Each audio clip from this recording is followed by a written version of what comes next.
For this tip, we would like to show you how you can whitelist emails that you receive from Casting Frontier to ensure that any relevant notifications, such as casting auditions, arrive via your Gmail account. In order to whitelist an email, I'll first need to find a relevant email that was sent to me, but rather than being delivered directly into my email inbox, the email was delivered directly into my Gmail spam folder.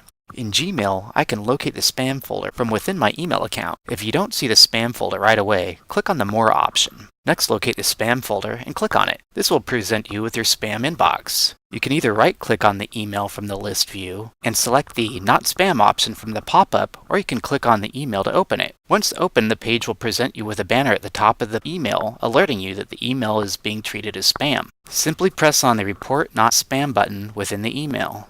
This will mark the email as an approved email type, but we should go a step further to ensure that the recipient is added to your list of approved contacts. You can do this by locating the email in the inbox and opening it.